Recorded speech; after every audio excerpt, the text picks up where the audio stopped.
Olá, pessoal, tudo bem com vocês? Professora Karina, mais uma aula de filosofia para vocês.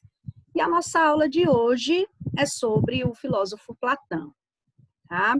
Nós vamos começar por essa imagem, tá certo? Essa imagem é uma parte de um afresco que foi pintado pelo artista Rafael Sanzio, um artista do Renascimento italiano, o melhor artista do Renascimento que expressou os ideais renascentistas. Melhor dizendo, foi o artista que melhor expressou as regras da pintura do Renascimento nesse período aí. Mas o que é que nós vamos conversar a respeito de Platão? Na verdade, Platão ele se destacou no período socrático, um momento em que houve a virada humanística, porque, como nós já conversamos com vocês a respeito desse período socrático, nós não tivemos somente Sócrates e os sofistas, o filósofo Platão também fez parte desse período. E o que é que eu vou mostrar para vocês a respeito desse teórico? Na verdade, Platão ele foi um dos mais importantes pensadores do período antropológico da filosofia grega. Isso por quê? Porque ele fundou um pensamento metafísico próprio, relegando a questão do ser e das essências, o princípio e a chave para se ter qualquer tipo de conhecimento acerca do mundo. E, inspirado pelas teorias de Parmênides acerca do imobilismo, Platão ele elaborou uma teoria metafísica dualista. Teoria essa que divide o mundo em duas categorias. E que mundos são esses? Categorias são essas? Na verdade, essas categorias elas ficaram divididas em o mundo das ideias, tá certo? Ou o mundo das formas e o mundo sensível. O mundo das ideias, amados, para Platão, ou o mundo das formas, ele era o mundo que o homem poderia chegar a ter um conhecimento. Enquanto que o mundo sensível era um mundo enganoso, um mundo que induzia ao erro.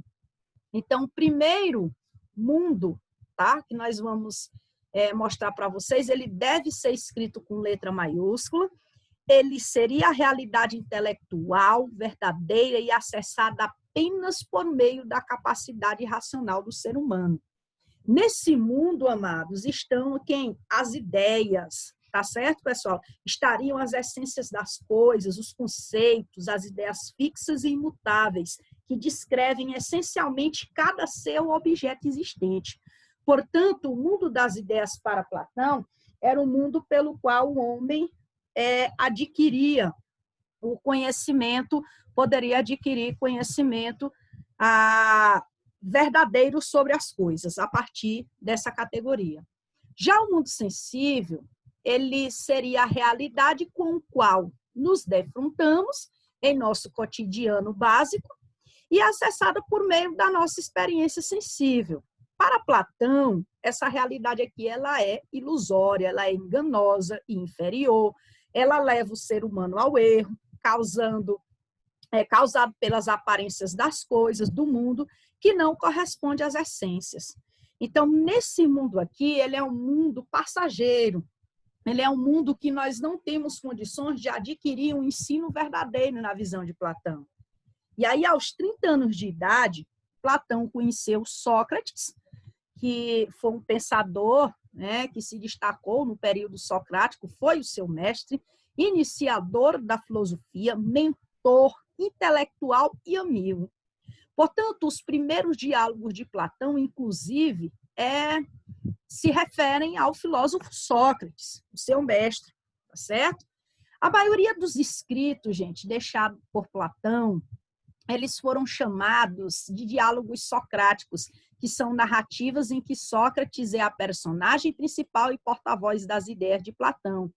Em virtude dessa forma de escrita narrativa, com o personagem principal que realmente existiu, os historiadores da filosofia relatam certa dificuldade para separar as teses que realmente foram ideias inéditas de Platão daquilo que foi pensado pela primeira vez por Sócrates.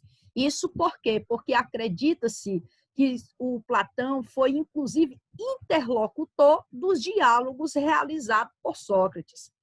Mas a certeza que se tem, apesar dessa dificuldade, porque fica muito parecido, né, as ideias de Sócrates com as ideias de Platão, o que a gente tem certeza a respeito desse momento é que Sócrates trouxe a Platão um modo de pensar que influenciou, né, que o influenciou no desenvolvimento de suas principais ideias, tanto ideias ética-políticas, quanto metafísicas, quanto epistemológicas e estéticas. Pode-se dizer, né, que a Academia de Platão ela teve muita influência socrática no modo de se ensinar, no modo de passar os conhecimentos filosóficos adiante, tá certo? E a escolha de Platão pelo local foi estratégica para poder criar essa escola, visto que, além dos templos e do culto aos heróis e aos deuses, havia no local constantes reuniões de jovens para discutir a política, a música, tocar flauta, praticar lutas e exercícios físicos. Portanto, amados, Platão, ele foi estrategista, ele não escolheu um lugar qualquer para desenvolver o seu ensino, né, na academia. Mas nós temos aqui algumas ideias para destacar para vocês do filósofo Platão, que ficou marca, né, do seu ensino. E quais foram essas principais ideias? Nós tivemos a dialética, onde nessa ideia aqui, Platão buscou fundar sobre a influência de Parmênides a sua dialética.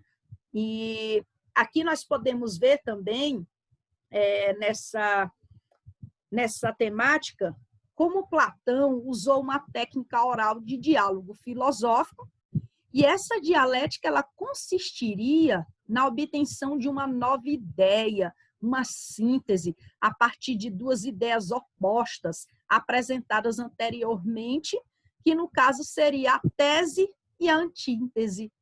E assim o diálogo filosófico tornar-se-ia mais rico por percorrer a uma estratégia de aproveitamento das ideias.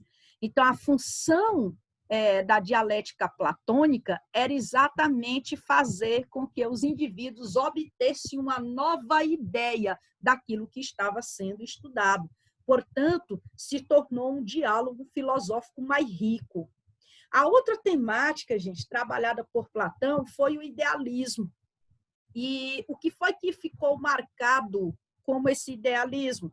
A noção de idealismo, ela pode ser considerada como a ideia mais influente de Platão para a posteridade e a mais importante dentro da sua obra, pois o filósofo ele criou nas ideias e nos conceitos das coisas a verdadeira essência e o verdadeiro conhecimento possível, porque, segundo Platão, todo conhecimento, toda a verdade, todas as relações e todos os seres existiriam verdadeira e imutavelmente, em sua forma ideal, que seria suprema e verdadeira. Então, segundo Platão, esse conhecimento, para se chegar à verdade, você só poderia chegar a partir do mundo das ideias, do mundo das essências, que seria a teoria das formas apresentada por ele.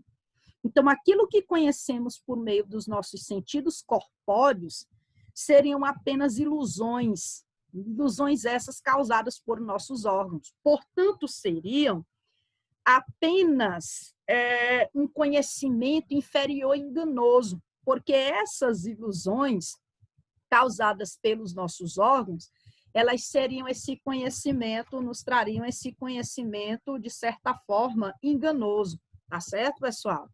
E esse conhecimento ideal, ele estaria, segundo o filósofo grego, no mundo das ideias. Esse mundo das ideias, ele era uma instância metafísica, racional, que só poderia ser alcançada por nosso intelecto. Então, na visão de Platão, o intelecto é que faz com que você aprenda as coisas, é que faz com que você aprenda um conhecimento verdadeiro.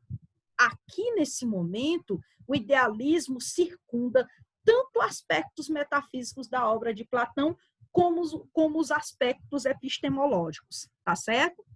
Já na parte que envolve a política, na visão de Platão, ele concebeu uma teoria política baseada em sua teoria idealista, porque, segundo o filósofo, existiriam 3 tipos de caráter que moldam as almas das pessoas. O caráter concupiscível, que era um tipo de alma em que há prevalência dos desejos e das paixões mais animais. Esse caráter impulsivo, ele estaria localizado principalmente na região do abdômen das pessoas, tá? No modelo político ideal de Platão, seria um bom atributo para os artesãos e trabalhadores em geral, pois eles poderiam, as suas condições de trabalho como um trabalho autônomo, poderiam exercer sua liberdade sem ficarem submetidos a grandes responsabilidades. Então, esse caráter concupiscível, ele estava voltado para essa questão. Já o outro tipo de caráter, que na visão de Platão deveria existir dentro da política, era o caráter irascível, porque nesse tipo de alma ia prevalecer o quê? Ia prevalecer os impulsos de ira e cólera, a agressividade e a força. Em Platão, essas características elas estariam mais presentes aonde? No coração, e seriam bons atributos para um soldado. Um soldado poderia agir dentro dessas características aqui, porque a força e a agressividade elas devem completar a vida de um político, no sentido do agir político dele deveria ter essa estrutura, essa característica que eu acabei de citar para vocês. E, por fim, o caráter racional. Nesse tipo de alma, há o predomínio absoluto da razão. A localização corporal dessa característica estaria onde? Na cabeça, e ela seria a característica principal dos filósofos e pensadores. E nesse modelo político ideal de Platão, seria a característica dos governantes e legisladores também. Por quê? Porque a capacidade racional e o intelecto deles os levariam a um modo de governar justo e que antecedesse da melhor forma o interesse de toda a cidade. E aí, é nesse contexto também que nós podemos ver uma divisão que ele fez na sua literatura, porque já nos diálogos de juventude aos socráticos, ele apresenta o que nesses diálogos? Além da questão política, ele escreveu outras temáticas e uma delas foi essa aqui. A primeira dela nesses diálogos, apontada aqui a Apologia de Sócrates, um dos diálogos mais lidos e escrito após a morte de Sócrates, que narra a trajetória do mestre de Platão em seus últimos momentos de vida, quando ele foi acusado de injúria contra os deuses e corrupção da juventude de Atenas. Nesse texto, Platão narra como foi o tribunal, como foi a defesa e como foi a condenação de Sócrates. Já nos livros Laques, ou Livro da Coragem, esse livro ele traz uma nova concepção de coragem a um cidadão grego, que se afasta da concepção tradicional dos heróis, como Aquiles e Ulisses, e ganha uma roupagem mais ética. Já no livro Carmides ou da Sabedoria, esse diálogo ele também traz uma concepção ética ao anunciar a sabedoria como uma espécie de moderação da vida cotidiana. Então, amados, os primeiros diálogos de Platão traz essa proposta que eu citei para vocês, tá? Já nos diálogos que foram caracterizados, como ditos de transição, nesses diálogos se destacam Hípias Menor e Hípias Maior. O que é que foi escrito por Platão no Hípias Menor? Foi um diálogo em que é discutida a questão de mentira, da verdade e o caráter. Já no Hípias Maior, nesse texto, Platão expõe as suas concepções estéticas sobre o belo e as artes que, em A República, livro sobre política que demonstra um modelo utópico de cidade ideal, serão rechaçadas pelo filósofo e retiradas de seu modelo ideal. Ele também escreveu a respeito dos sofistas, mas é válido lembrar que os sofistas para Platão, eles foram aproveitadores e oportunistas. E isso por quê? Porque cobravam pelo ensino. Na visão de Platão, além deles fazer essa cobrança de ensino, os sofistas eles apresentavam um ensino enganoso aos jovens. Mas ele escreveu a respeito deles. Um deles foi o livro de Gorgias, livro que fala sobre a retórica. E o que é que significa a retórica? A arte de falar bem, a arte de discursar, a arte de convencer, a arte de persuadir. E nesse livro, ele toma como interlocutor os principais autores, que são Sócrates e o sofista Gorgias. Esses dois discutiam muito, porque enquanto Sócrates pregava a verdade, Gorgias dizia que a verdade era algo relativo. Isso por quê? Porque o que é verdadeiro para você pode não ser verdadeiro para mim. Em Protágoras, nesse livro, a figura de Protágoras como principal sofista do período helênico é exposta em diálogo com Sócrates, que denuncia ao leitor as farsas sofísticas para enganar as pessoas. E aí, nesse período também, surge, né, nesse trechos de livros que foram escritos, né, nesses livros que foram escritos, ainda consta a República, livro 1, porque a República foi feita várias versões, e desse diálogo, que é construído posteriormente, Platão começa a falar sobre o seu modelo ideal de política e gestão da cidade. Já nos diálogos de maturidade desse teórico, ele vai escrever o livro de Fédon e o Banquete. No livro de Fédon, por exemplo, foi um diálogo em que Platão expõe a sua concepção de alma, de reencarnação e assuntos em relação à constituição metafísica do homem. Já na obra O Banquete, nesse livro, Platão utiliza a figura de Sócrates para falar sobre o bem e o amor ideal. A República aparece aqui dos livros 2 ao 10, porque foram 10 volumes da obra República, criado por ele. Aqui nesses livros, né, nesses diálogos, o filósofo ele continua suas considerações sobre a política, trazendo a famosa alegoria da caverna no livro 7 e as novas considerações sobre a ética e a estética. Falaremos depois do que foi a alegoria da caverna. Já nos diálogos considerados velhice, ele vai escrever sobre Parmênides, Tieteto.